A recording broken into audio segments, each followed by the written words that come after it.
When we think of the history of Islam in Europe, our minds often go to places like southern Spain, the Balkans, or parts of France where Islamic influence dates back centuries. But in Luxembourg, the story is different. It's not a tale of medieval empires or ancient migrations. Islam's presence here is relatively recent, unfolding mostly over the past 70 years. And yet, it's a powerful story of change, integration, and quiet resilience. Unlike some parts of Europe, Islam did not arrive in Luxembourg through conquest or large-scale early migration. It came later, in the 20th century, not with warriors or merchants, but with workers. In the aftermath of World War II, Luxembourg found itself in the middle of an economic boom, especially in the steel industry. But there was a problem. The country needed hands to build its future. And so, like many of its neighbors, Luxembourg turned to foreign labor. It was during the 1950s to 1970s that the first significant wave of Muslim immigrants arrived. They came from Bosnia and Herzegovina, from Turkey, from Morocco, and other parts of North Africa, and from Albania. Many came alone at first, taking jobs in construction and industry, far from home and family. But over time, they brought their loved ones with them. What began as isolated individuals working abroad slowly became families building new lives. And in the process, they laid the foundation for the Muslim community we see in Luxembourg today. By the 1980s and into the 2000s, this community was growing, not only in numbers but in visibility. Continued immigration, coupled with natural population growth, meant that Muslims in Luxembourg were no longer just guest workers. They were residents, neighbors, and citizens. It was during this time that they began to organize, creating religious and cultural associations, and opening the doors to the first mosques and Islamic centers. Most were modest, housed in rented spaces or converted buildings, but they marked an important step toward community building and spiritual life. The 1980s saw the first formal Islamic associations take shape. By the 1990s and early 2000s, the Luxembourgish government began to take more notice. The creation of the Shura, or Islamic Council, gave Muslims an official voice and platform for dialogue with state institutions. But the most significant moment came in 2015, a true turning point in Luxembourg's religious landscape. That year, Islam was officially recognized by the state. This put it on equal footing with other faiths like Catholicism, Judaism, and Protestantism. It wasn't just symbolic, but it was structural. With recognition came the ability for imams to be paid by the state, just like priests or rabbis. It meant Islamic religious education could be included in public schools, and it opened the door for funding to help build and maintain mosques and religious centers. For Luxembourg's Muslims, it was a long overdue acknowledgement of their presence and their contributions to national life. Today, the Muslim population in Luxembourg is estimated to be between 18,000 and 20,000, around 2 to 3% of the total population. But those numbers don't tell the whole story. The community is incredibly diverse, representing people of Bosnian, Moroccan, Turkish, Albanian, Middle Eastern, and Sub-Saharan African descent. Each group brings its own cultural traditions, languages, and histories, but they all share a common thread of faith. Islam in Luxembourg today is deeply woven into the multicultural fabric of the country. There are several mosques and Islamic cultural centers, including the well-known Centre Islamique au Luxembourg in the capital. These spaces do more than host prayer. They're gathering places, community hubs, places where traditions are passed down, and where the next generation learns not just about faith, but about identity and belonging. Of course, like many minority communities, Muslims in Luxembourg continue to face challenges, issues of integration, questions of religious identity, and the persistent shadow of stereotypes still exist. But the legal recognition of Islam and the growing visibility of Muslim voices have helped open doors for dialogue, coexistence, and mutual respect. And so, while the history of Islam in Luxembourg may be short compared to some places, it's no less meaningful. It's a story of migration, of building community, of claiming space, and of being recognized as a vital part of a nation's evolving identity. Today, Luxembourg's Muslim population is estimated to be between 18,000 and 20,000 people. That might seem like a modest number at first glance, but in a country of just over 650,000 people, it represents about 2.5% to 3% of the entire population. It's a small yet vibrant and growing community, quietly shaping the cultural and social landscape of modern Luxembourg.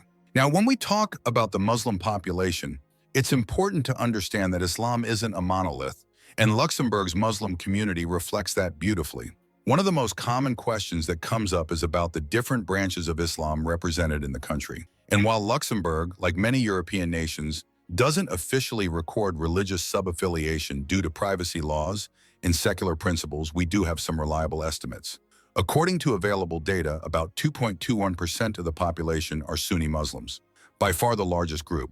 Shia Muslims, on the other hand, make up around 0.30% of the population. So, while the vast majority of Muslims in Luxembourg follow Sunni traditions, there is a noticeable Shia presence as well, adding to the religious and cultural diversity within the faith community. But the real richness of Luxembourg's Muslim population goes beyond numbers. It lies in its roots. This community is a mosaic of nationalities, ethnicities, and languages shaped by decades of migration and global connection. Roughly 60% of the Muslim population comes from Southeastern Europe, countries like Bosnia and Herzegovina, Albania, Kosovo, and other parts of the former Yugoslavia. Many of these families arrived during the labor migration waves of the mid-20th century or in the aftermath of conflict in the Balkans. Their presence today is deeply rooted in Luxembourgish society, with entire generations now born and raised in the Grand Duchy. Another 20% of the Muslim community hails from Arab and other Muslim-majority countries, particularly Morocco, Tunisia, and Turkey. These immigrants brought with them not only their labor and expertise, but also their traditions, foods, languages, and faith practices, enriching the everyday life of the country in ways both subtle and visible. Then there's the sub-Saharan African contingent, making up about 5% of the Muslim population.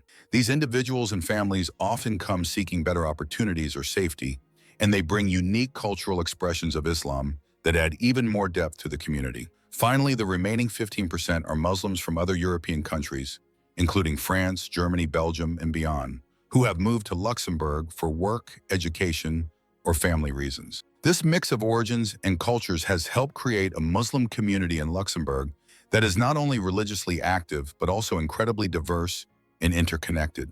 Whether it's Bosnian imams leading Friday prayers, Moroccan families organizing iftar dinners, or young Albanian professionals contributing to tech startups, Islam in Luxembourg is lived and experienced in many different ways. And this diversity isn't just something that Muslims in Luxembourg celebrate, it's something the whole country benefits from. It reflects the larger story of Luxembourg itself, a nation built on openness, opportunity, and peaceful coexistence between cultures. In Luxembourg, Islam isn't just something practiced behind closed doors. It's lived out daily, in mosques, homes, schools, and community halls, woven into the rhythm of everyday life for thousands of families. Across the country, mosques and Islamic centers serve as essential anchors for the Muslim population. They're more than places of prayer. They are centers for learning, celebration, support, and connection. Each day, Muslims gather for the 5 daily prayers, and especially for Jumu'ah, the Friday congregational prayer. These Friday sermons, known as khutbahs, are often delivered in multiple languages such as Arabic, Bosnian, French, and English, reflecting the diverse linguistic and cultural backgrounds of Luxembourg's Muslim community. It's a beautiful example of unity through diversity, a gathering of voices and hearts from different origins bound by shared faith. These centers also focus on education. Children attend Quranic classes, not just to memorize verses, but to learn values and traditions passed down through generations. Adults take part in weekly lectures, study circles, and discussion groups, exploring topics that range from theology to ethics to social justice. Ramadan is especially vibrant. Communities come together for iftar meals, where fasting is broken collectively. These meals are often public and open to people of all faiths, encouraging interfaith dialogue and hospitality. And of course, the celebrations of Eid al-Fitr and Eid al-Adha bring families and neighborhoods together, filling community centers with bright food and generosity. One shining example of this is the Islamic center known as Le Juste Milieu in Luxembourg City. It's a space that truly lives up to its name, the middle path, offering a balanced and welcoming place for worship, learning, and community building. It's a modern hub where tradition and integration walk hand in hand. Now, where do Muslims in Luxembourg tend to live? The answer is all over, but especially in urban areas where jobs, schools, and services are concentrated. Luxembourg City is home to around 3,000 Muslims, and it hosts several of the country's most active mosques and Islamic centers, including Le Juste Milieu. It's a vibrant area where multiculturalism is part of the city's DNA. Then there's Esch-sur-Alzette, the second largest city in the country, where one mosque alone can accommodate around 1,000 worshippers during Friday prayers. Cities like Mamer, with its Islamic Cultural Center, as well as smaller towns like Wiltz and Diekirch, also have their own established Muslim communities. These aren't just isolated pockets. They're integrated neighborhoods where Muslims live, work, raise families, and contribute to the social fabric of Luxembourg. And that contribution is felt in many ways. The Muslim community is actively involved in promoting cultural understanding and social harmony. Through interfaith initiatives, they sit down with leaders of other religions, participating in open dialogues that foster mutual respect and break down prejudice. Through charity work, they support local causes, from food drives and disaster relief to educational scholarships. And through cultural events, they invite the broader public into their world, showcasing Islamic traditions, music, food, and values in ways that build bridges rather than walls. At the heart of much of this coordination is an organization called the Shura, the Assembly of the Muslim Community in Luxembourg. Think of it as a unifying body that brings together the various Islamic associations across the country. It represents the voice of Muslims in conversations with the state, advocates for community needs, and promotes inclusion in the broader civic life of the country. In the end, what's remarkable about the Muslim experience in Luxembourg is not just the way Islam has grown here, but the way it has adapted gracefully, meaningfully, and peacefully into the rhythm of this small but global nation. It's a story of faith meeting opportunity, of diversity creating harmony, and of a community that, while small in size, continues to make a big impact. While Muslims in Luxembourg are generally well integrated into society and participate actively in the country's cultural and economic life, that doesn't mean their path has been free of challenges. In fact, many members of the Muslim community continue to face serious issues related to discrimination and Islamophobia, issues that are often overlooked or underreported but have a real impact on daily life. A 2024 report from the European Agency for Fundamental Rights revealed a sobering reality. 60% of Muslims in Luxembourg have experienced racism over the past 5 years. Even more concerning, half of them reported facing such discrimination within just the last year. This isn't just a vague feeling of exclusion. It's tangible, documented, and it affects people where it hurts the most. In areas like housing, healthcare, and especially in interactions with law enforcement, Muslims report unequal treatment and systemic barriers that prevent them from fully accessing their rights as citizens. But beyond racism, there's a more specific and deeply rooted issue: Islamophobia. The Observatoire de l'Islamophobie au Luxembourg reported in 2023 that 23% of surveyed Muslims had been direct victims of Islamophobic acts. Even more alarmingly, 1% had experienced actual violence because of their faith. These acts don't just happen in the shadows. They occur in the workplace, in media portrayals, in public spaces, and even within the realm of politics. This shows that Islamophobia is not just a personal problem between individuals, it's a broader societal issue that needs attention at the structural level. Among the most affected are Muslim women, especially those who wear visible religious attire like the hijab. A 2019 report highlighted that 38% of hijab-wearing women had faced discrimination, a number that reflects both gender and religious bias. These women are more likely to be harassed, excluded, or judged simply because their appearance visibly identifies them as Muslim. The hijab becomes unfairly a target, not just of misunderstanding, but of outright hostility. And even though these issues are real and widespread, many go unreported. In 2019, only 7% of Islamophobic incidents were officially reported. That means the vast majority of cases, nearly 93, never make it into the public record. Victims may fear retaliation, feel that authorities won't take their complaints seriously, or simply not know where to turn. This underreporting problem makes it even harder to address the issue through policy and reform, because the full extent of the problem remains hidden from view. So what can be done? Experts and advocacy groups have put forward several key recommendations. One is the strengthening of anti-discrimination laws so that individuals facing racism or Islamophobia have stronger legal protections. Another is the creation of national action plans specifically designed to combat racism and religious intolerance at every level of society. There's also a strong call to improve access to essential services like education, employment, and affordable housing so that Muslim communities can enjoy the same opportunities as others.